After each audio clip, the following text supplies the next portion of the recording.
Então, muito obrigado a todos por vocês estarem aqui. Essa é a única atividade do encontro que será em português, ou um português um pouco diferente do português que vocês estão acostumados a escutar, mas o nosso palestrante, por ter vindo já ao Brasil algumas vezes, eu percebo nele já um certo esforço em falar um português com um sotaque brasileiro, de forma que isso facilitará um pouco as coisas.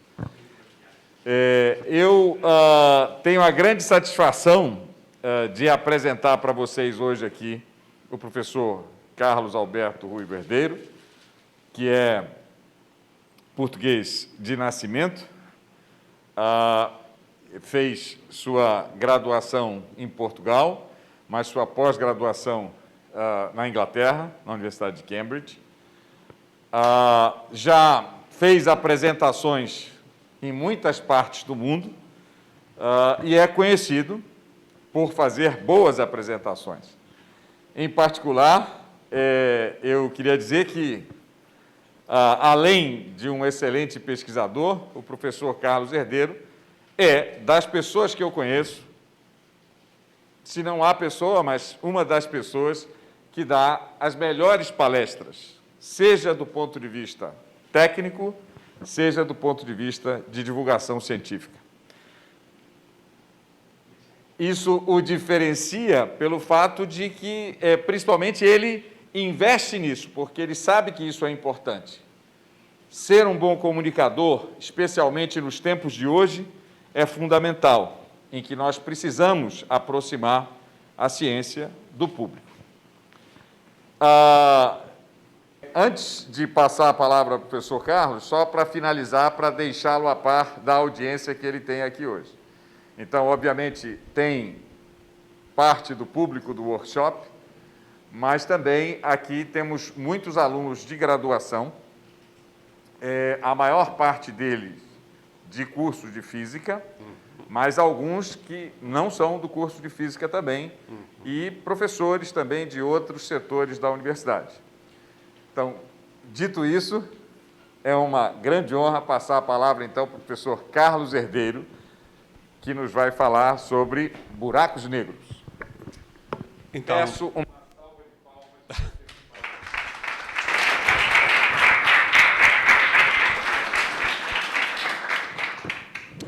Então, muito boa tarde a todos. É um grande prazer estar aqui novamente em Belém para falar sobre esta temática dos buracos negros, que tem tido tantos desenvolvimentos fantásticos nestes últimos anos. E é um prazer maior ainda estar aqui desta vez em Belém fisicamente.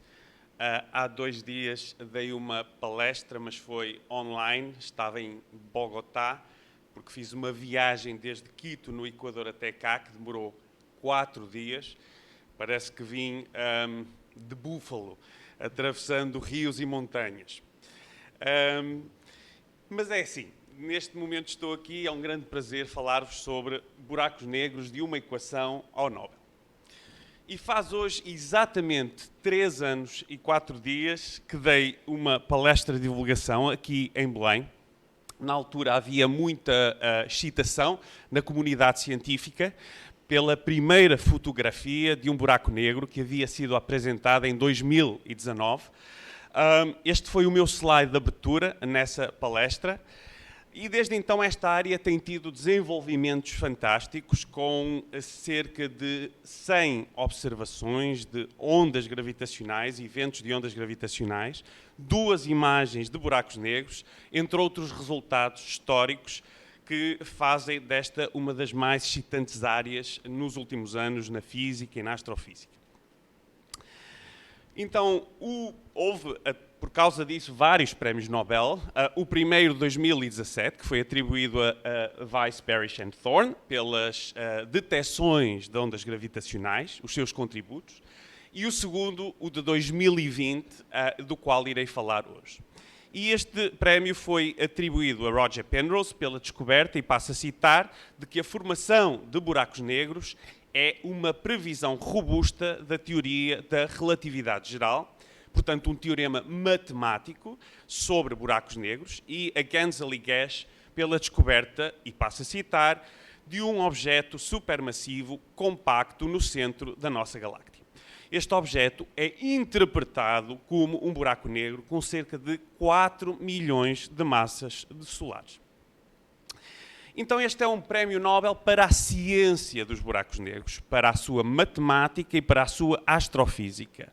E uma interpretação possível é que, após um século de debate sobre estes objetos fascinantes, intrigantes, o muitas vezes conservador Comitê Nobel aceitou dar o seu selo de credibilidade ao buraco negro como um objeto físico e não apenas como uma especulação teórica baseada em soluções matemáticas. E daí o título da minha palestra, Buracos Negros, de uma equação ao Nobel. E o meu plano é transmitir alguns destaques sobre e numa perspectiva histórica, essencialmente, sobre quer a contribuição de Roger Penrose, quer a contribuição de Guess e Gansel. Então eu vou começar com um breve resumo histórico sobre a teoria dos buracos negros. E muitas vezes, ao discutir buracos negros, começamos com um conceito antecessor, que é, embora seja fundamentalmente diferente, aparece na teoria newtoniana. E este é o conceito de estrela escura, que foi introduzido por John Michell em 1784, neste artigo aqui. Então, em 1784, John Michell raciocinou que se a luz fosse feita de pequenas partículas, como Newton tinha sugerido, estas partículas deviam sentir a gravidade. Logo, estrelas com uma velocidade de escape superior à velocidade da luz seriam invisíveis para alguém que estivesse suficientemente distante. E pode-se facilmente calcular na gravitação newtoniana qual é que é a relação entre o raio R e a massa m de um corpo esférico para o qual a velocidade de escape seja a velocidade da luz. E deduz-se que R é igual a 2gm sobre c², onde g é a constante de gravitação. Ora, para a massa do Sol, isto dá um raio de 3 km, que é realmente muito compacto. Colocar toda a massa do Sol em apenas 3 km. Ainda assim, Michell, este senhor, escreveu: se outros corpos luminosos, por acaso, orbitarem uma destas estrelas negras, poderemos, talvez, ainda assim, e a partir do movimento dos corpos luminosos a orbitar, inferir a existência do corpo central com algum grau de probabilidade. Isto é extremamente visionário, porque parte do Prémio Nobel da Física de 2020 foi dado precisamente por este tipo de observação. E isto foi dito 200 anos antes. Mas o conceito moderno de buraco negro apenas encontra a sua arena na teoria da relatividade geral de Albert Einstein, que foi postulada em 1915. E que é uma formulação conceptualmente nova da gravitação, que usa geometria pseudo-riemanniana e que representa as forças gravitacionais de maré, como sendo os objetos físicos fundamentais, pela curvatura do espaço-tempo.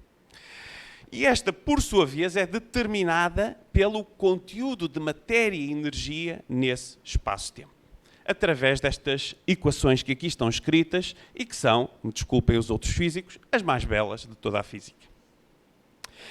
A relatividade pode-se resumir poeticamente da seguinte maneira: a matéria diz ao espaço como se curvar e, portanto, como são as tais forças de maré, como é o tal tensor de Riemann, que é o objeto matemático que descreve a curvatura. E o espaço diz à matéria como se mover, ou seja, ao longo de trajetórias especiais chamadas geodésicas, dessa variedade desse contínuo espaço-temporal. Por exemplo, o espaço-tempo que é encurvado pelo Sol vai desviar um pouquinho raios de luz que passam na sua vizinhança. E isso foi observado num eclipse total em 1919 por 2 expedições. Uma delas aqui ao Brasil, e o professor Crispino sabe tudo sobre essa expedição, tudo. Por outro lado, as órbitas dos planetas não são elipses perfeitas, como previsto na teoria de Newton, mas elas desviam um pouco. E isso explicava um mistério conhecido desde 1850, chamado o avanço anómalo do periélio de Mercúrio. Mas, para além do espaço, o tempo também é encurvado. Por exemplo, vai ser delicado. Por exemplo, um observador que esteja num campo gravitacional mais fraco vai percepcionar fenómenos físicos que ocorrem num campo gravitacional mais forte como decorrendo de um modo lento.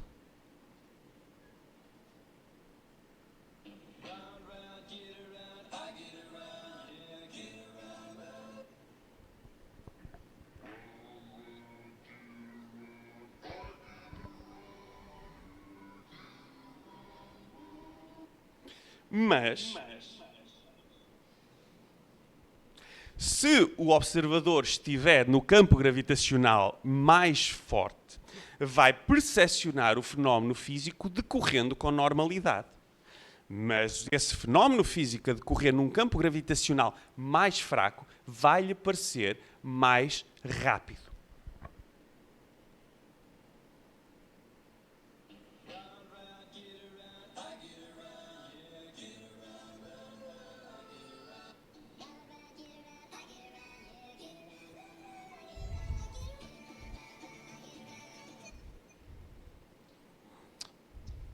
Ok.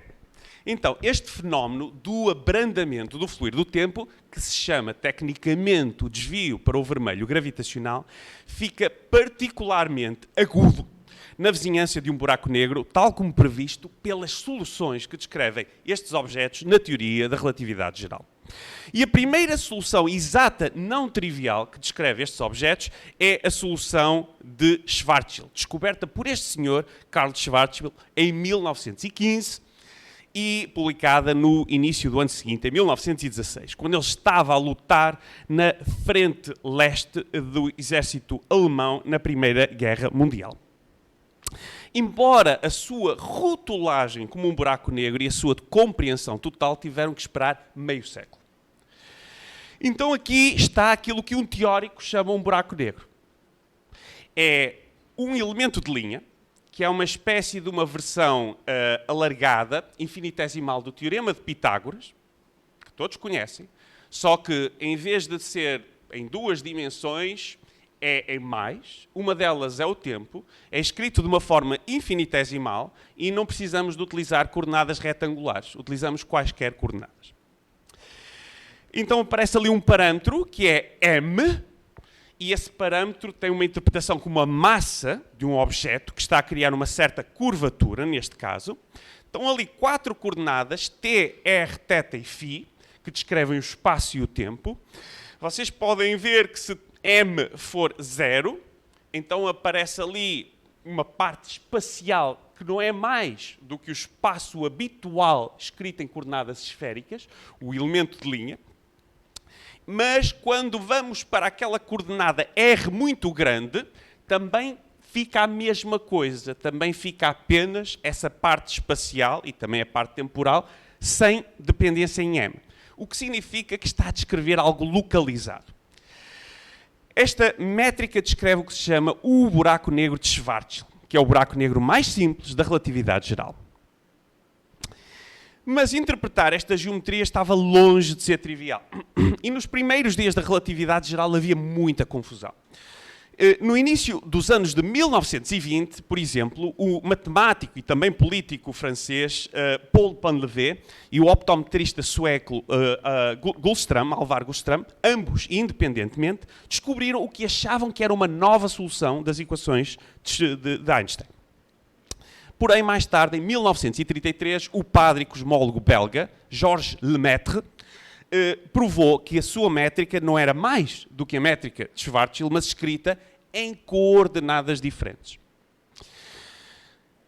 E uma das fontes de confusão para esta solução, a métrica de Schwarzschild, era o que é que acontece no raio de Schwarzschild.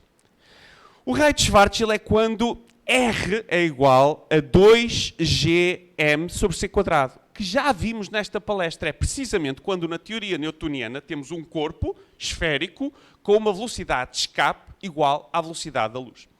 E na métrica de Schwarzschild, no raio de Schwarzschild, acontecem alguns comportamentos que são estranhos. Então, esta componente vai para zero e esta componente vai para infinito. E, portanto, esse raio começou a ser chamado de a singularidade de Schwarzschild. E isso foi mal compreendido por muitos, e inclui o grande Albert Einstein, que no artigo, em 1939, ele investiga se este raio de Schwarzschild podia ser físico, se podia haver na natureza objetos que tivessem o campo gravitacional descrito por esta solução naquele raio de Schwarzschild. E ele afirma, por exemplo, no seu artigo, que neste raio, portanto, significa que um relógio mantido neste lugar, isto é, no raio de Schwarzschild, iria a uma taxa zero. Por outras palavras, o tempo para no raio de Schwarzschild, visto por um observador externo. E ele acrescenta, além disso, é fácil de mostrar que tanto raios de luz como partículas materiais demoram um tempo infinito a chegar ao raio de Schwarzschild, oriundas de um ponto exterior a esse raio. E, nesse sentido, a esfera correspondente ao raio de Schwarzschild constitui uma localização onde o campo é singular. Portanto, Einstein continua neste artigo perguntando se este raio poderá ser físico, e ele vê também que não há trajetórias circulares de partículas que possam chegar a este raio. E por isso ele conclui que não é. E na verdade ele diz: o resultado essencial desta investigação é um claro entendimento da razão pela qual as singularidades de Schwarzschild não existem na realidade física. E este artigo explica a razão pela qual Einstein é muitas vezes dito como não tendo acreditado em buracos negros. O que neste caso é verdade, mas o conceito não estava desenvolvido. A lógica dele estava errada, mas o conceito também não estava suficientemente desenvolvido.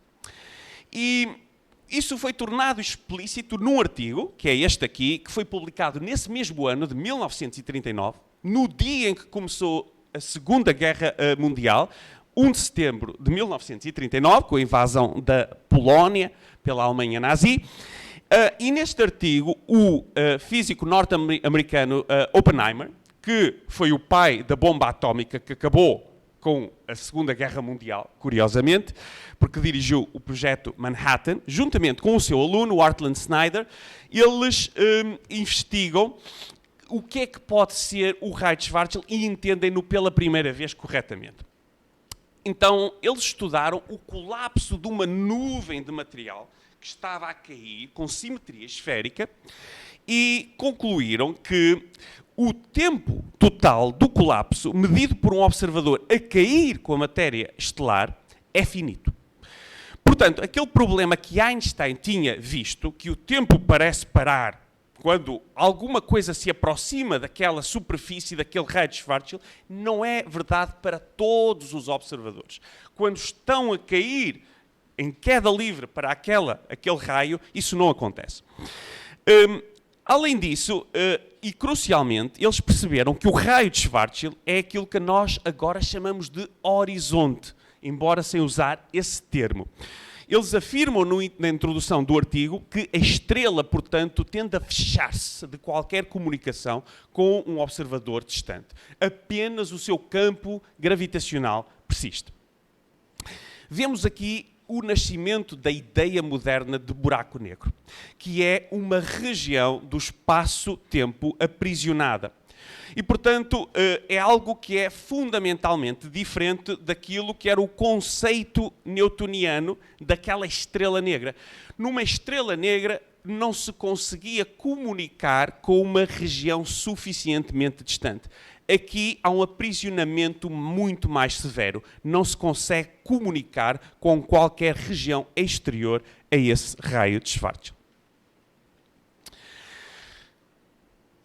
E, no entanto, havia uma suposição fundamental neste tipo de análise, que era a simetria esférica perfeita. Portanto, esta nuvem que estava a colapsar tinha que ser perfeitamente esférica. E havia um resultado da relatividade geral, já da década de 1920, 1923, que dizia que a métrica de Schwarzschild, aquela solução que eu vos mostrei, é o único tipo de solução que descreve o exterior de um corpo com simetria esférica. Portanto, se depois de colapsar, quando colapsasse a estrela, cá fora tinha a ser descrita pela solução de Schwarzschild. E quando colapsasse completamente, tudo o que resultava era descrito por aquela solução de Schwarzschild. Mas na métrica de Schwarzschild há uma verdadeira singularidade, que é uma singularidade em R igual a zero, que é um sítio onde as forças de maré, aquilo que descreve a verdadeira natureza da gravitação relativista, explodem.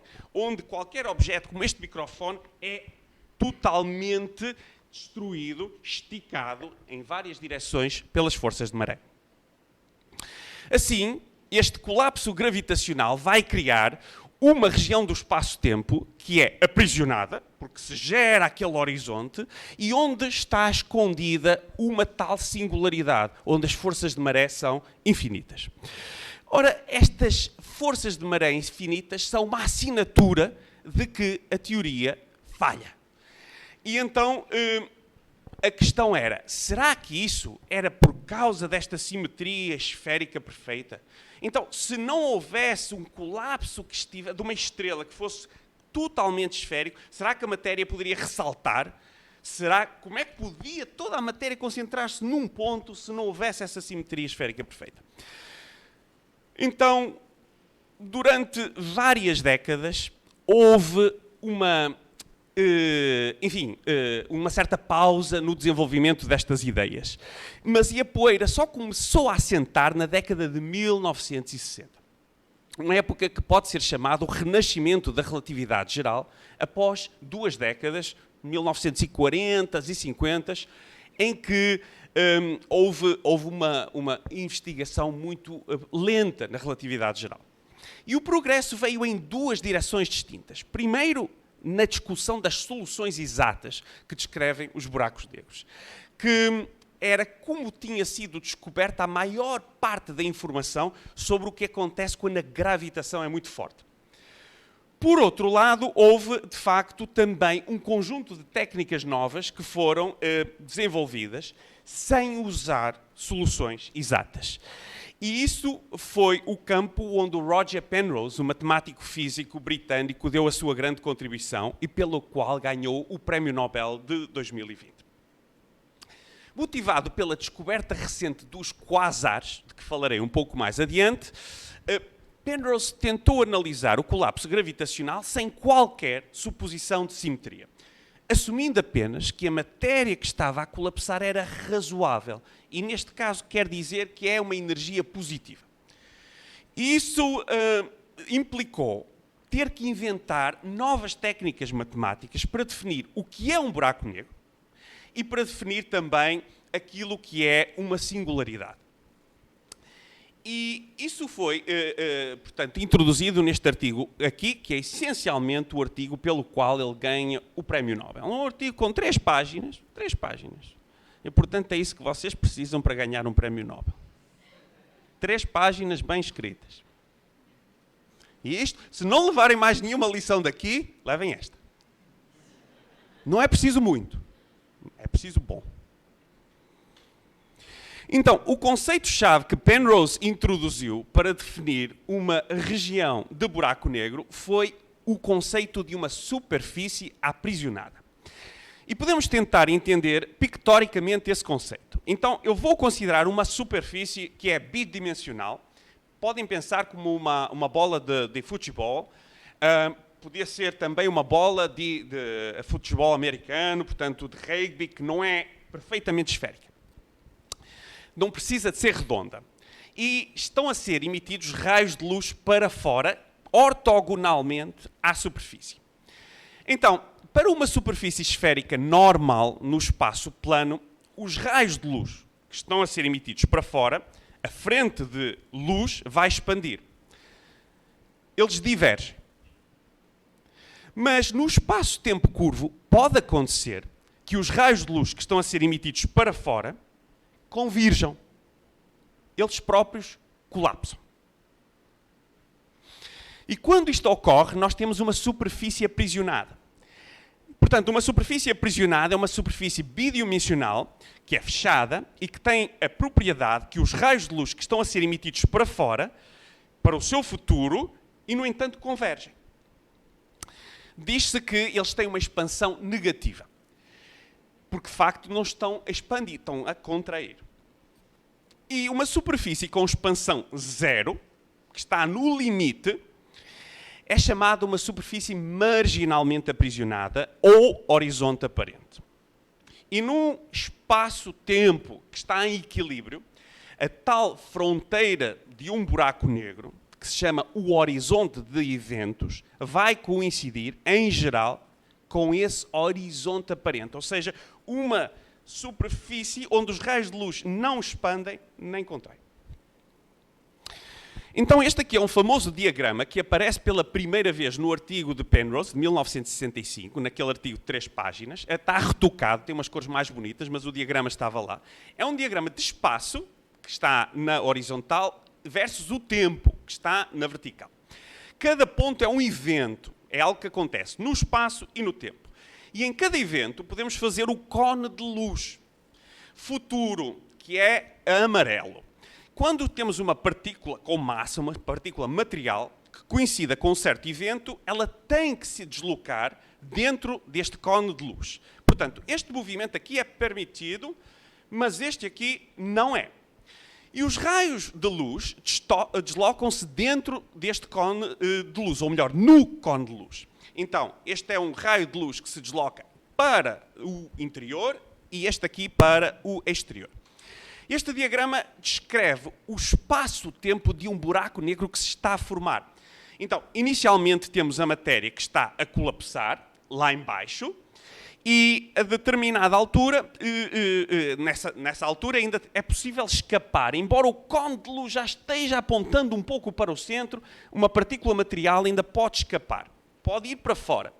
Mas quando se forma a superfície aprisionada, aqui, então o cone de luz futuro já está totalmente dirigido para o interior. Num buraco negro, literalmente, o futuro é para dentro. Num buraco negro, o futuro é para dentro. É por isso que não é possível escapar de um buraco negro. Pela mesma razão que não podemos viajar para o passado. Não é porque a força é muito grande, é porque o futuro é para dentro. E Penrose estabeleceu ainda outro resultado, que é uma consequência mais dramática das tais superfícies aprisionadas. Então, quando uma dessas superfícies aprisionadas se forma, dentro da teoria da relatividade geral e assumindo matéria razoável, então nós temos uma singularidade. Então, isso também é esboçado aqui nesta famosa figura. E para estabelecer o que é isso de uma singularidade, que no fundo é dizer que a teoria é incompleta. Vai haver um ponto onde a teoria já não consegue prever o que vai acontecer. E para isso, o Penrose também introduziu um conceito novo, chamado a incompletude geodésica. E, de uma maneira simples, ele vai mostrar que há trajetórias que se vão focar. E nessa focagem, significa que nós já não vamos conseguir evoluir essas trajetórias para além do ponto onde elas chocam, de um modo um pouco heurístico. E isso implica uma singularidade. Então, Penrose mostra que é possível definir uma região aprisionada, que é a região do buraco negro, sem recorrer a nenhuma simetria. Sem pensar na simetria esférica ou outra qualquer. E além disso, que a formação da região do buraco negro implica a formação de uma singularidade no seu interior. E estes resultados mostram que o conceito de buraco negro é um conceito robusto, que a existência de singularidades é algo genérico. E essas ideias geraram uma enorme quantidade de trabalho a partir da década de 1960. E para além do mais, estas ideias podiam se aplicar ao universo como um todo. E assumindo o universo em expansão, no passado, e assumindo também a relatividade geral, e que a matéria também é uma matéria robusta, saudável, que não é uma matéria estranha, então no passado também teria que haver uma singularidade.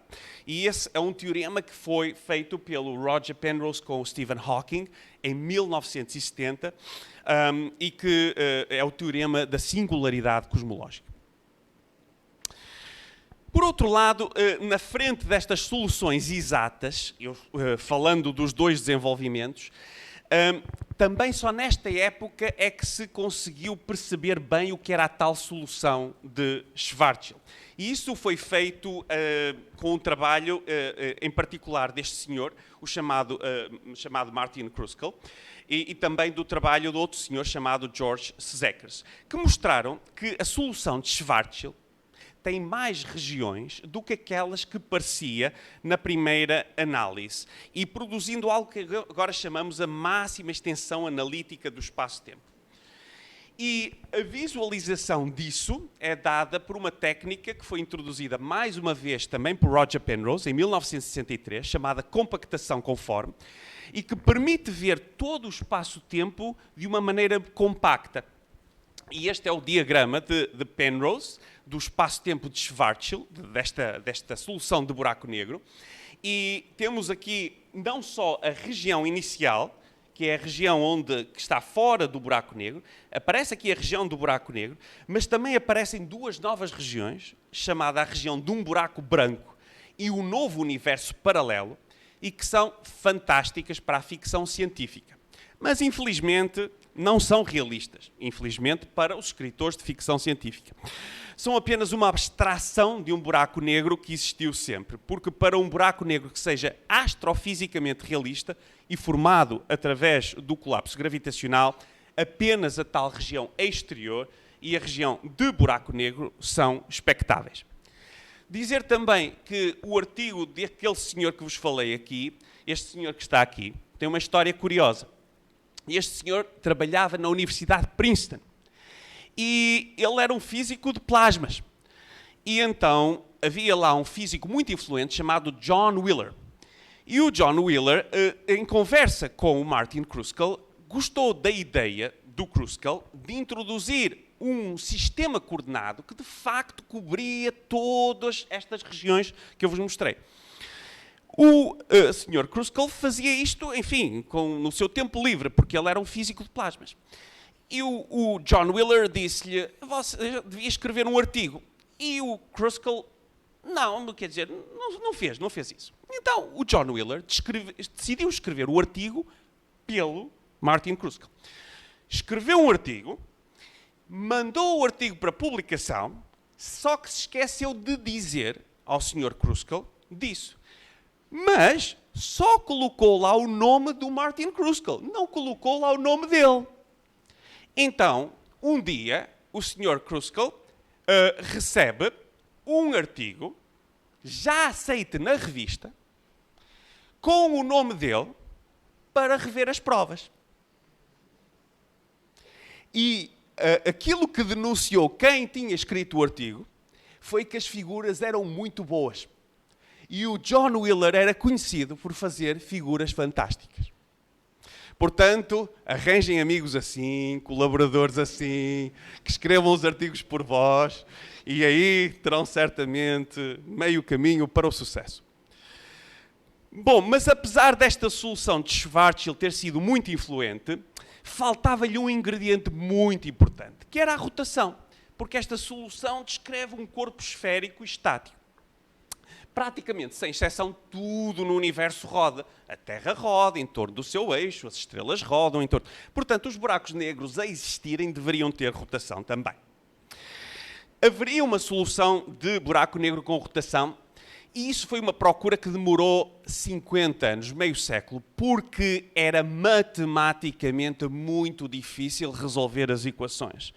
E só na década de 1960, com desenvolvimentos matemáticos muito interessantes, utilizando técnicas onde, mais uma vez, o Penrose teve um papel importante por causa de um formalismo chamado formalismo de Newman-Penrose, este senhor, chamado Roy Kerr, conseguiu descobrir a solução que descreve um buraco negro em rotação.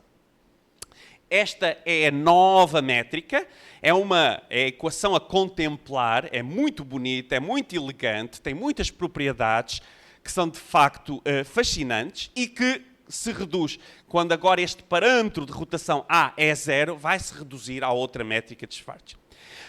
Mas a verdadeira importância daquela solução só ficou aparente uns anos depois, quando este senhor aqui, o senhor Brandon Cartan, percebeu que aquela não era uma métrica, uma solução que descrevia um buraco negro. Aquela era a solução. Porque não há outras soluções. Aquela é a mais geral. E a lógica que é surpreendente é que, para buracos negros, depois de toda a matéria ter sido engolida ou dispersada, quando fica um estado de equilíbrio, que pode ter rotação, mas a única coisa que o vai descrever é essa rotação e a sua massa. E não há mais graus de liberdade macroscópicos. E isso aparece como uma série de teoremas, chamados teoremas de unicidade na relatividade geral, e que faz com que os buracos negros sejam espetacularmente simples. Porque este microfone e este comando não têm a mesma massa, mas até podiam ter, se este comando fosse um pouco maior. E podiam estar a rodar com o mesmo momento angular. Mas são muito diferentes. Mas se dois buracos negros tiverem a mesma massa e o mesmo momento angular, são exatamente iguais. Isso levou esta ideia, baseado nestes teoremas, o senhor John Wheeler, mais uma vez, e um senhor italiano chamado Remo Ruffini, a cunharem a expressão um buraco negro não tem cabelo. Porque o cabelo aqui é uma metáfora para maior diversidade, para mais graus de liberdade. Se fôssemos todos carecas, éramos todos bem mais parecidos. E então o cabelo distingue-nos, de alguma forma. Mas os buracos negros não têm muitos cabelos, não se conseguem distinguir uns dos outros. Que, de facto, se duas estrelas tivessem exatamente a mesma massa e momento angular, podiam ainda assim ser muito diferentes, como este comando e este microfone, mas dois buracos negros com a mesma massa e momento angular são exatamente iguais. E eu gosto de colocar esta frase aqui, que já mostrei nesta conferência, que é esclarecedora do quanto isto foi surpreendente até para as pessoas que trabalhavam nesta área. Então, o Subrahmanyan Chandrasekhar, um astrofísico importantíssimo do século XX, escreveu, eu vou traduzir para português, em toda a minha vida científica, que se estende por mais de 45 anos, a experiência mais devastadora foi a compreensão de que uma solução exata das equações de campo da relatividade geral de Einstein, descoberta pelo matemático da Nova Zelândia, Roy Kerr, fornece a representação absolutamente exata de um número incontável de buracos negros massivos que povoam o universo. Todos os buracos negros, de acordo com este princípio, pequenos, médios, grandes, com o tamanho de uma galáxia, se houver, são descritos por aquela equação. Exatamente. Esse paradigma é extraordinariamente simples.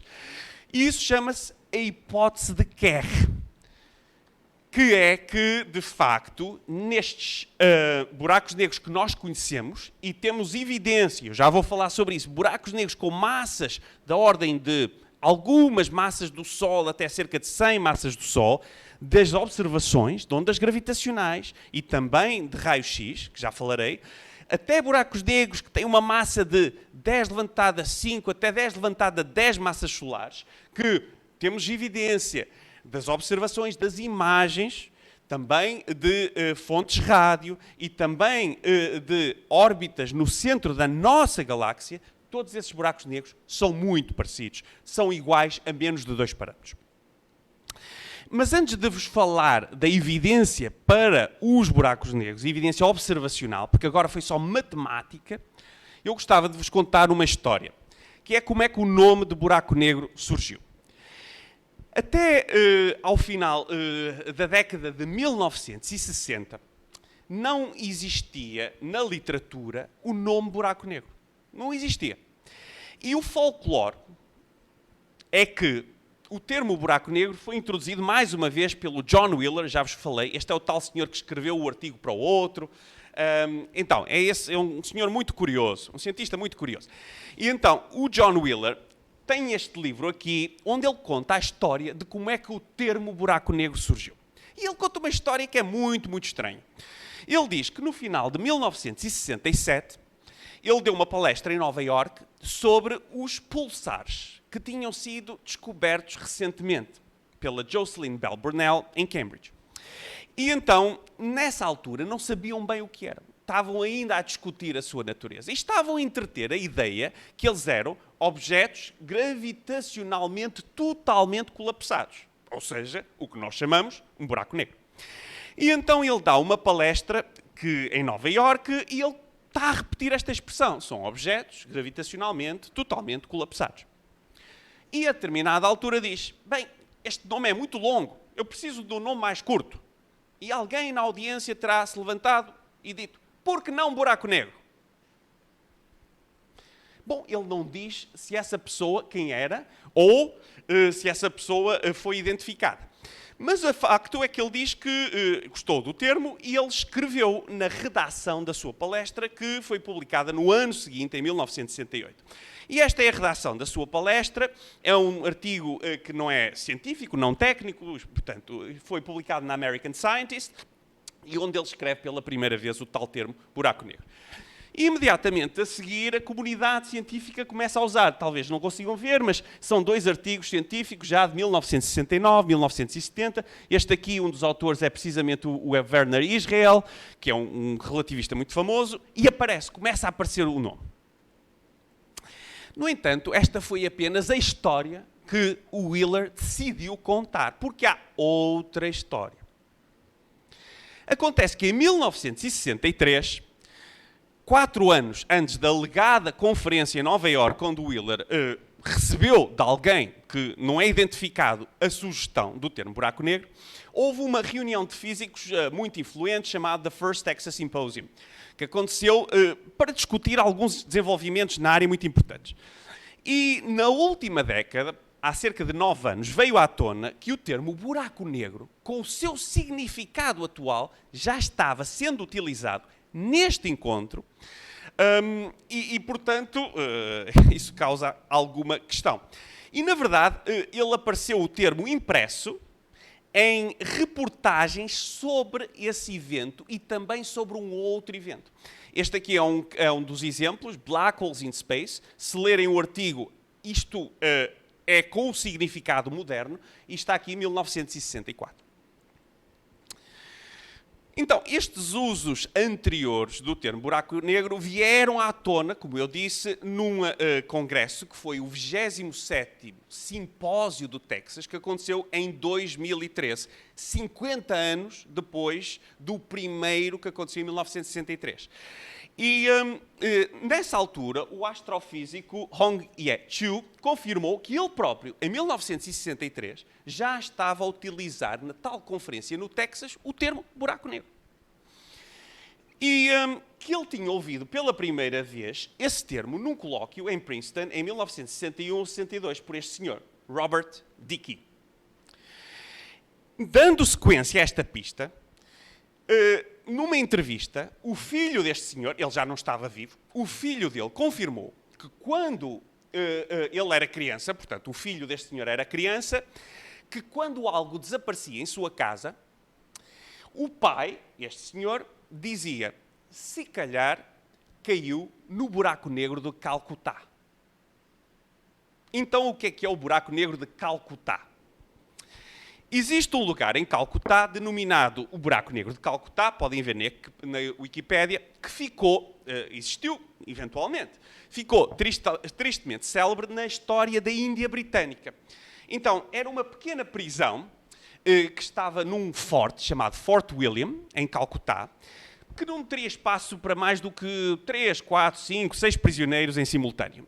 E houve uma disputa entre a Companhia das Índias Orientais e o governante local, e esse governante local mandou fazer um cerco ao forte, conquistaram o forte em 20 de junho de 1756, aparece aqui, e de acordo com a crónica de um britânico chamado John Holwell, 164 soldados ao serviço da Companhia das Índias foram capturados depois da queda do forte. Então, os vencedores aprisionaram os soldados na tal prisão chamada Buraco Negro. E que, de acordo com o folclore, teria uma dimensão semelhante a esta. 164 soldados foram lá colocados.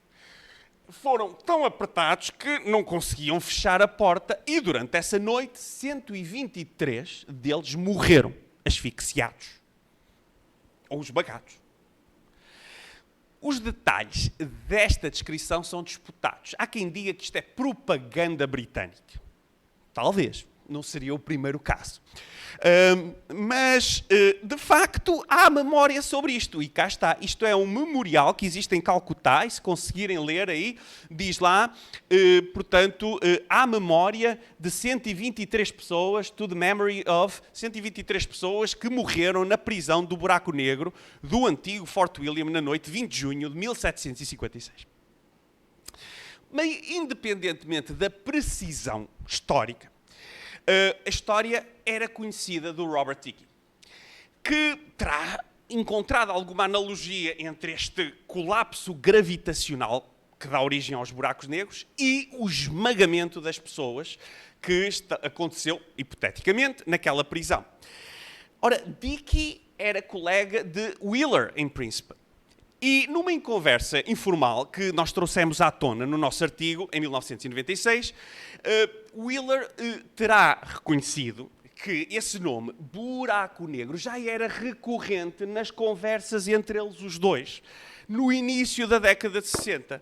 E que quase sempre havia sorrisos, brincalhões entre eles, quando este nome era citado. Contudo, em certos meios e para certas pessoas, o nome Buraco Negro não caía bem. Era considerado obsceno, baixo calão, portanto feio. E Feynman, por exemplo, acusou Wheeler de ser perverso em usar esse nome. Mas em algum momento Wheeler decidiu, não, esse é o nome certo, esse é o nome correto. E decidiu torná-lo oficial, talvez sem querer atribuir o ónus, a responsabilidade da sua autoria a alguém. E, portanto, não há dúvidas que a história que o Wheeler conta no seu livro é uma metáfora. E não há dúvidas que o Dickey teve algo a ver com a introdução desse nome para descrever o que hoje chamamos um buraco negro. Então foi essa história que é baseada num trabalho notável da Márcia Bartusiak, mas com alguns factos novos que eu escrevi com José Lemos, aqui para celebrar os 50 anos da gênese do nome de Buraco Negro. Esta é a publicação da Sociedade Portuguesa de Física, chama-se a Gazeta de Física, e onde nós destacamos o papel do Robert Dickey e, para nossa alegria, no documento de base científica do Prémio Nobel da Física de 2020, a Real Academia Sueca citou o nosso artigo, que nos honrou muito, certamente, mas, acima de tudo, foi uma enorme satisfação ver aquela publicação chamada Gazeta de Física, da Sociedade Portuguesa de Física, que é uma pequena publicação que é mantida apenas por um trabalho voluntário de muita gente ao longo de muitos anos, ser citada e reconhecida pelo Comitê Nobel. E com isto eu queria passar à evidência observacional dos buracos negros.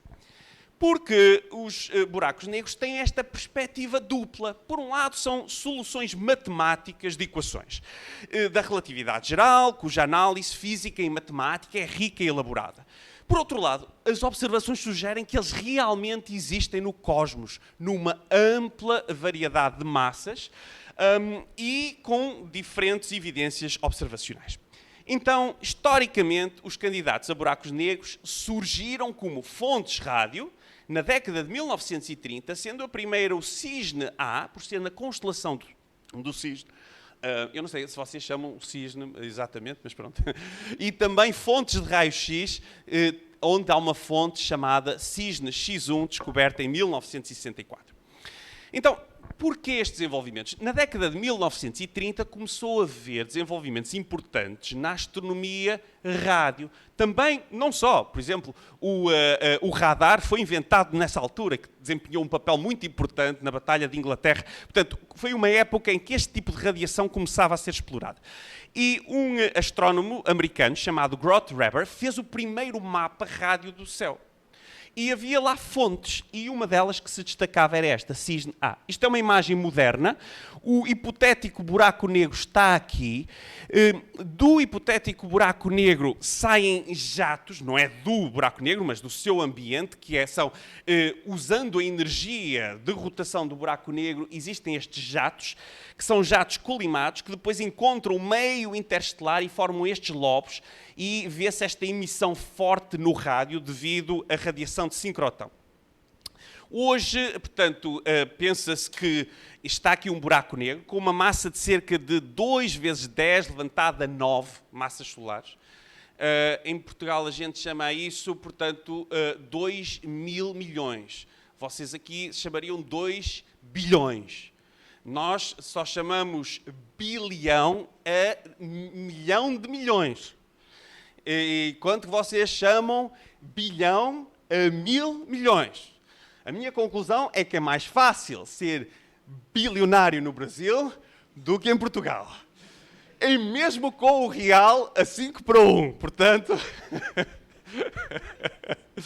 Então, mas, portanto, esta fonte está a uma distância de cerca de 230 megaparsec, mas estamos a ver algo com 2 mil milhões de massas solares, portanto, algo gigantesco.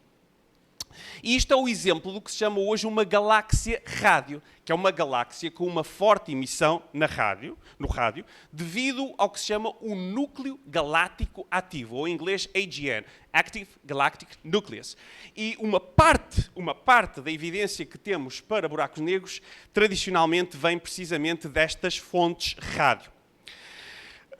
Mas demorou muito tempo a dizer, não, há estas fontes rádio e é porque há lá um buraco negro.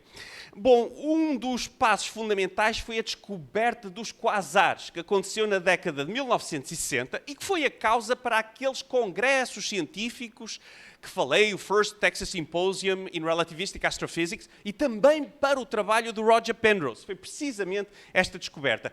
Então, os quasares foram identificados como objetos pontuais, e daí serem quase estelares, mas foram vistos primeiro no rádio e sem contrapartidos ópticos. Mas depois este senhor identificou, o senhor Martin Schmidt, identificou que um deles tinha um contrapartido óptico, também tinha uma emissão no óptico, que tinha certas riscas que ele identificou e de onde podia ver o desvio para o vermelho, ou seja, o redshift, que era cosmológico. E, portanto, viu que estavam muito longe e, para terem esta luminosidade tão longe, tinham que emitir cerca de 1000 vezes mais energia do que a nossa galáxia completa. E começou-se a discutir qual é a fonte de energia para estes objetos. E o buraco negro, que cava um poço gravitacional profundo, onde as partículas podem cair e acelerar de uma maneira que é extraordinária, foi a explicação para perceber estes objetos tão distantes com tais luminosidades. Em paralelo, existe no nosso universo outro tipo de candidatos a buracos negros, que têm massas da ordem de estrelas, com algumas, tipo 10 massas do Sol, a 100 massas do Sol, que se pensa esses que são originários de colapso gravitacional de estrelas. O primeiro a ser detectado ou reconhecido foi o Cisne X1. Então está aqui a constelação do Cisne, está aqui a estrela Eta, e perto da estrela Eta existe uma outra estrela que se chama, tem este nome muito simpático, HDE 226868. Esta estrela pode-se ver com um pequeno telescópio, tem uma magnitude 9, mas o que não se pode ver é que ela há um companheiro em torno do qual a estrela está a rodar e que daquela região surge uma grande emissão em raio-x, que se pensa ser porque este companheiro, que é invisível, está a sugar a estrela. Ele suga a estrela e, portanto, a matéria acelerada emite radiação. E então este sistema, o motivo de uma aposta muito célebre entre o Stephen Hawking e o Kip Thorne, em que o Kip Thorne dizia é um buraco negro e o Hawking não é um buraco negro. Claro que o Hawking queria que fosse, mas assim, se não fosse, pelo menos ganhava a aposta. E então, depois o Hawking eventualmente cedeu, em 1990, e a aposta foi uma assinatura para uma revista para adultos. Portanto, isto é para ver o nível de maturidade dos grandes físicos. Mas, enfim. Portanto, hoje estima-se que este companheiro invisível tem uma massa de cerca de 15 massas solares, que é um buraco negro, e que tem uma rotação de cerca de 90% da rotação máxima de um buraco negro. E este sistema está a cerca de 6 mil anos de luz de nós. O centro da nossa galáxia, por exemplo, está a cerca de 26 mil anos de luz. Existem cerca de 20 destes sistemas onde há uma estrela com um companheiro que não se vê, está a sugar matéria e emite em raio-x cerca de 20 destes sistemas, 20 a 30, na nossa galáxia. Uma outra classe de buracos negros, que foi aquela que eu já falei, portanto, que tem massas de milhões a milhares de milhões de massas solares, que também estão associadas à emissão rádio, que eu falei. Esses são os chamados buracos negros supermassivos. Existe um no centro da nossa própria galáxia, que se chama Sagitário A estrela. Sagitário A foi identificado como uma fonte rádio na constelação do Sagitário e puseram-lhe uma estrela porque, na espectroscopia, os níveis atómicos excitados são representados como uma estrela. E quando o descobriram, acharam muito excitante. E então puseram uma estrela também. Foi descoberta em 1974. Esta região, o centro da nossa galáxia, não se pode ver no visível, porque há matéria, há poeira que não deixa a luz passar, mas pode-se ver no infravermelho.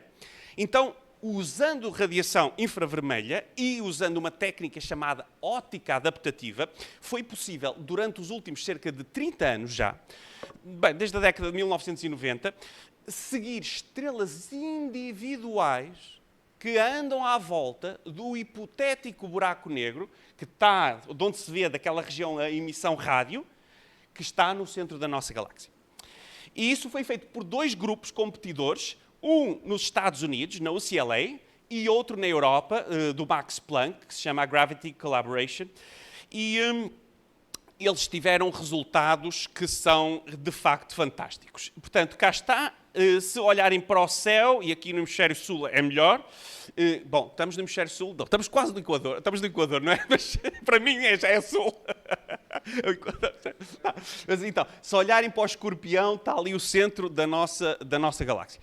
Portanto, e a partir do movimento destas estrelas, e estão aqui algumas representações de trajetórias individuais dessas estrelas, a partir do movimento, utilizando apenas a mecânica newtoniana, é possível estimar qual é a massa que está ali no centro. E chega-se a uma conclusão que é cerca de 4 milhões de massas solares. O grupo americano, no princípio, teve vantagem, porque tinha acesso ao telescópio Keck. É um telescópio de 10 metros, que está no Havaí, e eles tiveram acesso logo na década de 90 e tinham o melhor instrumento, e tiveram os melhores resultados, inicialmente. E aqui, aliás, foram eles que começaram a ter as medições mais precisas da massa. O projeto europeu, o grupo europeu, depois teve acesso ao VLT, no Chile, o Very Large Telescope, e construíram um instrumento dedicado para coletar a informação de vários telescópios, que se chama o Gravity. E com isso conseguiram, nos últimos 10 anos, os melhores resultados. Cá está um deles. Neste resultado já se consegue distinguir efeitos que não são newtonianos nas órbitas das estrelas, nomeadamente a estrela mais próxima, que creio que ainda é a estrela mais próxima com órbita melhor medida, que é S2, e também aqui um outro efeito relativista, que é precisamente aquilo que eu falei já que acontece para Mercúrio. Portanto, que Mercúrio não segue em torno do Sol exatamente uma elipse, como prevista pela teoria de Newton, mas esta elipse ela vai precessar.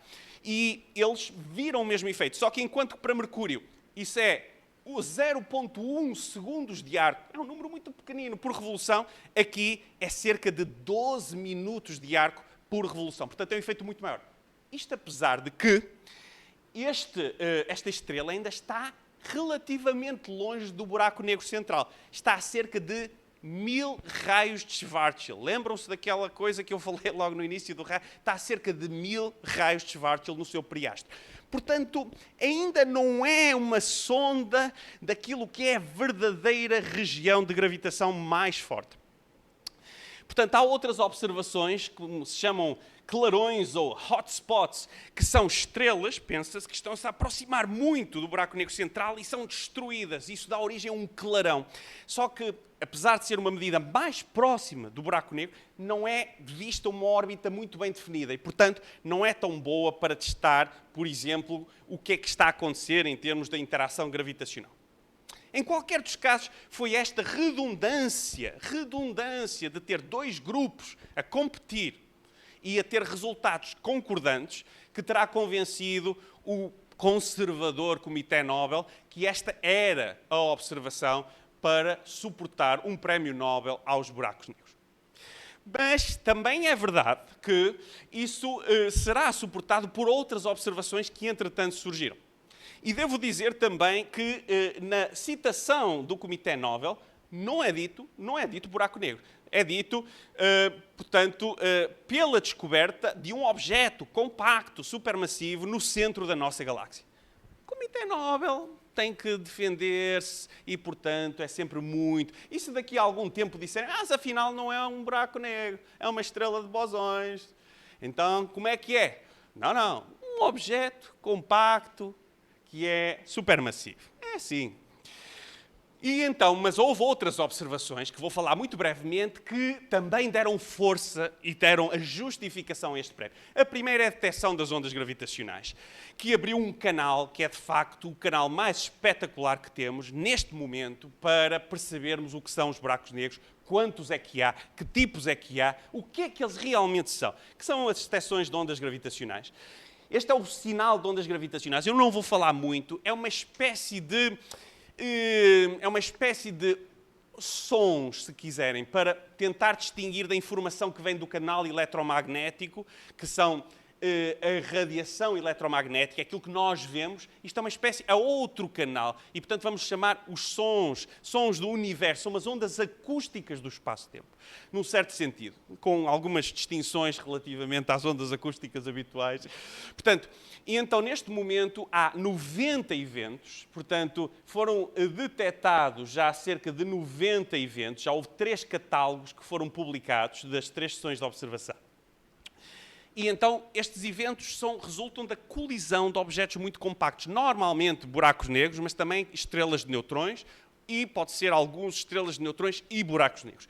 E quando isso acontece, o espaço-tempo vibra, da mesma maneira que um trampolim, uma cama elástica, vibra quando nós colocamos algum tipo de perturbação. E isto dá-nos muita informação sobre o que é que estes buracos negros são e se estão de acordo com o modelo da relatividade geral. E até este momento estão. Mas a precisão ainda não é ideal. E há outra questão. É que neste tipo de medições, normalmente só vemos aquilo que já modelamos. E se nós não modelarmos outras coisas, muito provavelmente não as vamos ver. A não ser que a distinção fosse incrível, que não há de ser. E, portanto, uma das nossas tarefas, nós aqui, e vocês, se quiserem juntar-se a este esforço, é tentar modelar como é que são estes sinais, não exatamente para aqueles buracos negros ou a teoria da relatividade geral, mas para outras coisas que nós pensamos poderem vir a ser importantes. E está aqui um diagrama muito famoso que se chama, portanto, é o cemitério das estrelas, porque estes buracos negros são, no fundo, resultam da morte das estrelas. E então estão aqui as massas que foram detectados pelos 90 eventos de ondas gravitacionais. Aqui estão os buracos negros detectados como raio-x. Aqui estão estrelas de neutrões. Estas aqui são vistas como pulsares. E uma outra coisa que também deu força ao Prémio Nobel foi a imagem, ou as imagens dos buracos negros. De facto, naquela altura, só a primeira imagem. E isso foi possível utilizando uma técnica que é muito sofisticada, que se chama interferometria de base muito larga. E então, utilizando essa técnica, com várias estações no planeta, foi possível ter uma espécie de um radiotelescópio com a abertura do tamanho do próprio planeta Terra. Só que tem muitos buracos. Portanto, é um radiotelescópio muito grande, mas tem muitos buracos. E daí o problema que a imagem não está muito nítida, muito focada. Mas com isso foi possível, então, obter esta imagem. Isto é para um buraco negro que está no centro de uma galáxia elíptica gigante chamada M87. Esse buraco negro chama-se M87 estrela, porque também é excitante, lá está.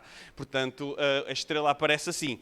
E o que nós temos aqui é um buraco negro numa galáxia onde já há cerca de 100 anos se conhecia que havia um jato. Havia um jato a ser emitido do centro daquela galáxia. Está aqui uma imagem no óptico do telescópio espacial Hubble e está aqui uma imagem no rádio desse jato. E esse jato tem que ter alguma fonte de energia. E pensa-se que a fonte de energia é precisamente a energia de rotação do buraco negro. Em qualquer dos casos, o que está aqui é a escala deste jato, vista pelo telescópio espacial Hubble, e são 2 segundos de arco. E isto aqui é a tal imagem de uma zona escura central, chamada a sombra do buraco negro, e de uma região, um arco de emissão. E isto, portanto, é o que se tenta modelar. Mas vejam qual é a escala, 50 microsegundos de arco. Ou seja, isto é cerca de quase 1 milhão de vezes mais pequeno que isto. E, portanto, este foi o grande desafio para tentar ver um buraco negro. Ou melhor, ver a zona onde está o buraco negro. Porque o buraco negro, claro, não se vê. Vê-se aquele que é o efeito dele não deixar a luz escapar. E, portanto, esta tal sombra. E houve uma outra imagem que também foi obtida para o que está no centro da nossa própria galáxia. E muitas vezes as pessoas perguntam, mas esta imagem é um pouco diferente, tem aqui uma estrutura, eu vejo aqui o buraco também no meio, mas porquê é que esta imagem tem isto? Então, a colaboração que fez isto, chama-se Event Horizon Telescope, fez um vídeo, uma animação, para tentar explicar a diferença. E a diferença tem a ver com uma questão de escala. O outro buraco negro é muito maior. E, como tal, tudo acontece mais lentamente. As pessoas, quando também são muito grandes, também custa talvez um pouco a mexer, também mexem um pouco mais lentamente. Então, aqui também é um pouco assim. Portanto, este buraco negro é muito mais pequeno, menor, é mais pequeno, menor, né? Portanto, aí, então, é por isso que tem esta aparente estrutura. Vejam esta ilustração para tentar perceber. Aquilo que se faz aqui, comparativamente, é comparar, tirar estas imagens dos buracos negros com uma paisagem. Mas esta paisagem que vocês vão ver aqui é uma paisagem onde o tempo está a mudar rapidamente, porque é um sistema menor. E nesta paisagem quase não muda. Então vocês estão a tirar fotografias. E estas fotografias, algumas delas são muito diferentes das outras. Enquanto ali nada praticamente mudava e as fotografias são muito iguais. Então agora nós vamos classificar estas aqui em grupos. E temos aqui vários grupos, alguns dos quais não se vê a paisagem por causa das nuvens. Nos outros vê-se mais ou menos, até se vê bem. Aqui são todas mais ou menos iguais. E então o que se passa para estes 2 buracos negros é isso. É que o ambiente astrofísico na escala de tempo da observação, para Sagitário à estrela, mudava muito. E aqui mudava pouco. Então aqui também foi necessário construir, classificar as imagens em vários grupos mais ou menos semelhantes. Em todos eles, praticamente sem exceção, talvez aqui um pouco menos claro, vê-se o buraco, que é o que interessa ali. E aqui não, aqui na escala de tempo da observação vê-se muita semelhança. Mas deste lado aqui, então, se vocês fizerem uma média, então aparecem estruturas. A estrutura não tem um significado especial, a não ser que há uma variabilidade daquele ambiente astrofísico em redor do buraco negro. Para terminar, eu sei que vocês estão cansados de me ouvir, se calhar não percebem, não sei, 30% a 40% do que eu digo, espero que agora esteja melhor. Tá? E então, eu vou só terminar com uma perspectiva. Os dados observacionais vão melhorar. Nós estamos a entrar numa era que é a era de precisão no estudo dos buracos negros astrofísicos. E vamos ter mais dados na banda dos raios-x, há uns satélites, mais dados das órbitas em torno do buraco negro no centro da nossa galáxia. Vamos ter mais eventos de ondas gravitacionais, vamos ter mais imagens de buracos negros. E, portanto, esta é uma altura fantástica para perguntar coisas como quais são as populações dos buracos negros no universo. Serão todos os buracos negros realmente descritos pelo modelo da relatividade geral, a métrica de Kerr, como Chandrasekhar dizia, é fantástico. Todos estes buracos negros são descritos por aquela solução. Será isso verdade? Os buracos negros astrofísicos podem apontar para nova física, não só correções à relatividade geral, mas até problemas da física de partículas, como o que é a matéria escura, que é um grande problema nos modelos de física de partículas, para além do modelo standard, e, claro, gravitacionalmente, porque a evidência da matéria escura vem daí. Ou se há espaço ou necessidade para objetos que sejam compactos, mas que não tenham um horizonte, que não sejam um buraco negro. Isto está relacionado com outras questões que são também chave em gravitação e cosmologia. O que é essa matéria escura? O que é essa energia escura? E isso não é uma pequena questão, é 95% do nosso universo. E com isso eu vou só chamar a atenção que eu trouxe aqui o número da Gazeta de Física, que não é o do Prémio Nobel, é um número da Gazeta de Física que a gente fez lá em Portugal para celebrar o Prémio Nobel. Eu vou deixar aqui 2 exemplares aqui para o programa e tal, mas tem aí alguns artigos muito interessantes que são escritos em português, ou num português, e que tem algumas histórias sobre buracos negros que eu acho que podem ser interessantes para alguém que esteja interessado. E com isso eu vou terminar. Aqui também fica aqui uma viagem até ao centro da nossa galáxia, tá? Muito obrigado pela vossa atenção. Muito obrigado. Nós é que agradecemos.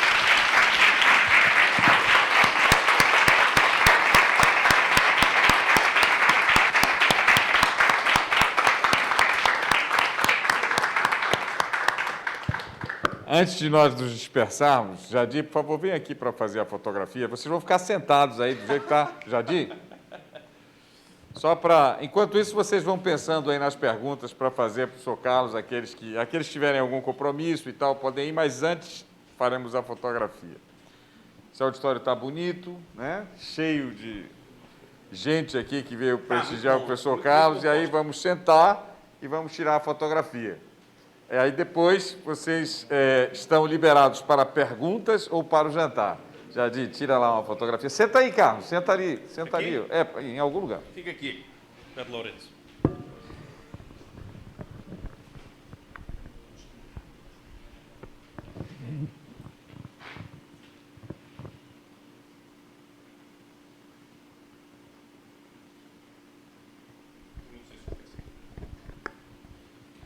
Jadir, fala quando for tirar foto para a gente dar um sorriso. Está no modo panorâmico? Beleza, muito obrigado. Agora, assim, se vocês... vamos abrir para algumas perguntas. Fiquem à vontade, levantem o braço e aí eu... né? E quando vocês fizerem as perguntas, vocês podem dizer o nome, se vocês são alunos de qual curso, né? Não existem perguntas bobas, tá, pessoal? E aqui ele, como um excelente professor que saberá dar o devido valor a todas as perguntas que vocês fizerem. Marco Aurélio, começando desse lado. Aí vão pensando aí quem é que vai ser o representante desse lado. Espera aí, tem que falar com o microfone.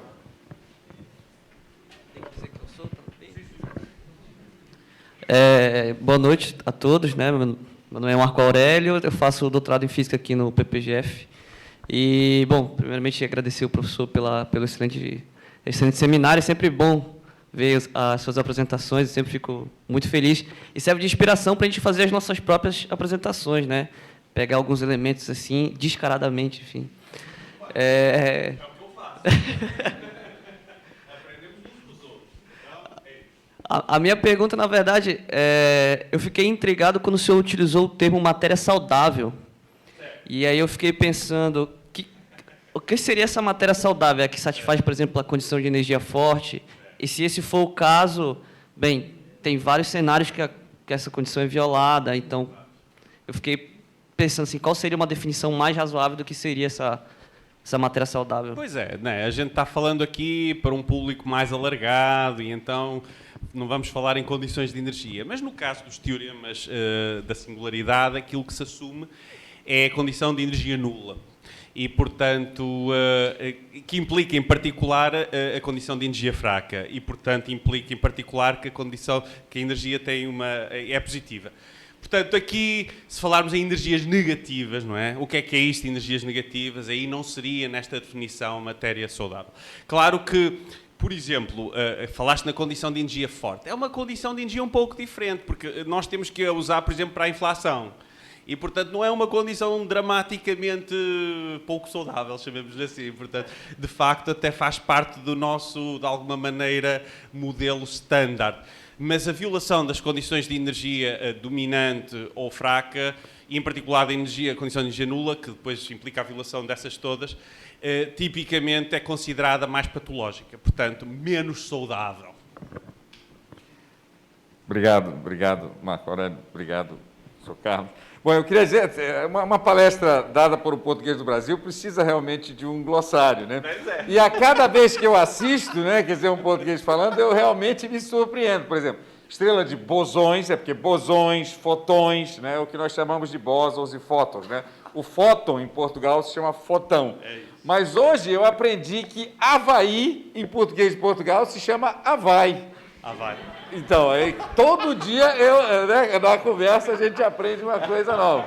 Essa aí não... Só para dizer, assim, para as pessoas, né, dos alunos do curso de Física, os outros visitantes, né, quer dizer, a gente está tendo aqui, eu não falei isso no início para não tomar muito tempo de vocês, um workshop internacional, e ele é internacional por várias razões. Primeira e mais importante, eu acho que é porque é falado em inglês, né, a exceção dessa palestra, mas também porque aqui nós temos pessoas de diversas nacionalidades. Além do nosso querido cubano, que está aqui sentado nos prestigiando hoje, mas há pessoas da Romênia, do México, da Espanha, da Itália e assim por diante. Não é? E nós temos participando online, porque também está sendo transmitido online, pessoas que nesse momento, não sei se exatamente nesse, porque já é muito tarde, né?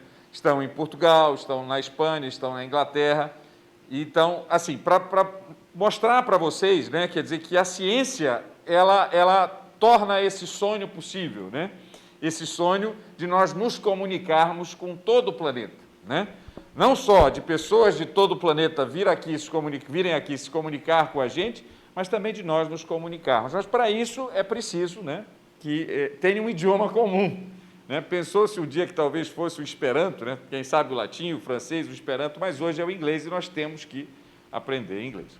Mas hoje é um dia especial, um momento especial em que nós podemos falar em português. E quem é que vai fazer a próxima pergunta? Fala, garoto. Tá bom. Aí você... Pronto, tem um lá atrás. Te apresenta e faz a pergunta. Olá, me chamo Pedro, sou aluno aqui do mestrado da PGF. E toda a sua apresentação, né, ela, vamos dizer assim, veio baseada em previsões da relatividade geral e resultados assim que confirmam a teoria. Mas eu queria perguntar se o senhor acha que essa é a teoria final para descrever a gravitação, se o senhor tem esperança de ter mais uma, ou se é isso mesmo, só tem que achar mais resultado. Pois é, a esperança a gente tem sempre, não é? Portanto, de facto, a teoria, nós sabemos que não pode ser a última teoria, porque a teoria tem em si mesma as sementes da sua própria destruição. E isso, materializando, dentro dos buracos negros que a teoria prevê, a teoria deixa de ser válida. porque prevê os tais infinitos, as tais singularidades. Mas a teoria é suficientemente boa que ela esconde os seus problemas. Ela escondeu o problema atrás do tal horizonte de eventos e, de alguma maneira, consegue ser preditiva. Ou seja, apesar de ter um problema, esse problema não afeta grande parte da física que nós podemos fazer com os buracos negros. Portanto, no caso dos buracos negros, nós até conseguimos prever como vai ser a radiação gravitacional quando eles colidem, como é a imagem, como é que são as órbitas em torno, apesar de que lá dentro, nós, tanto quanto sabemos, a teoria falha. Só que há um problema, é que quando, em vez de falarmos em buracos negros, falamos no universo como um todo, e vamos para o passado, aí a teoria já não esconde o seu problema. Portanto, a teoria chega a um ponto onde, se extrapolarmos, o universo torna-se muito pequeno e a tal singularidade, os tais infinitos, também aparecem. E aí a gente não sabe mais o que fazer. E, portanto, não conseguimos dizer muito mais acerca do que aconteceu naquilo que nós chamamos o Big Bang, que, no fundo, é um nome para a nossa ignorância. Então, a teoria, por causa disso mesmo, de ter as sementes da sua própria destruição, não é a última teoria, é uma teoria incompleta. Isto do ponto de vista matemático. Depois há os problemas fenomenológicos. É que a teoria, para funcionar no universo como um todo, nós precisamos de invocar esta coisa chamada matéria escura. Esta coisa chamada energia escura. Que continuam também a ser nomes para a nossa ignorância. Ninguém sabe o que é. E se calhar não é bem isso. Se calhar a teoria está a falhar. E nós pusemos lá, desse falhanço, uns certos nomes. Portanto, há razões. E estas são duas. Depois há outras razões. A teoria, matematicamente, não é renormalizável, que significa que, se formos para distâncias muito pequenas, aquilo falha. Há razões matemáticas, mas também há razões fenomenológicas, observacionais, para acreditar que não é a última história. Isso é ótimo, porque nos dá trabalho a todos durante muito mais tempo. É isso aí. Bom, uma última chance aí para quem quiser fazer uma pergunta. Dou-lhe uma, dou-lhe duas. Então, vamos... Tá aí, Opa! Caio, Opa! Eu estava achando estranho que nós não tivéssemos uma pergunta do Caio. Eu acho que uma pergunta... Primeiro, obrigado, Carlos. Meu nome é Caio, eu sou professor aqui da universidade. Acho que uma pergunta para deixar para os mais novos pensando. Você falou muito bem sobre a história da relatividade, dos termos, dos buracos negros, e como isso não era assim 60 anos atrás. Né? 60 anos atrás, se falassem, buraco negro, pouca gente ia saber, ou quase ninguém. Mas uma pergunta que eu acho que poderia ser interessante, é um exercício para o futuro. Daqui a 60 anos, talvez alguém vai estar vendo isso no YouTube. Olha, teve uma palestra 60 anos atrás. Visionários. Yeah. A minha pergunta é se você tem alguma ideia do que 60 anos, que equação que nós vamos olhar e falar dessa equação para o Nobel. O que a gente pode esperar para o futuro da gravitação, se a energia escura, como você mesmo falou, matéria escura, possa vir a dar alguns resultados que daqui a 60 anos nós vamos falar, olha, 60 anos atrás a gente não sabia de nada sobre isso. O que pode estar agora que a gente pensa que é exótico ou estranho, que na sua concepção, no seu pensamento, possa servir algum paradigma daqui a alguns anos? Pois é, seria excelente se eu tivesse uma coisa para te dizer que esta vai ser a grande revolução, mas não tenho. Mas, de facto, aquilo que poderá ser mais natural é que vá ser um conhecimento incremental. Ou seja, vamos começar a desbravar quais são as tais populações de buracos negros, começar a ter medidas de maior precisão, mas pode acontecer que não encontremos nenhuma discrepância muito grande com aquilo que a relatividade geral neste momento está a prever. Talvez continuemos a discutir o que é a matéria escura, porque de facto andamos a discutir isso há um século. Andamos a discutir isso desde a década de 1930.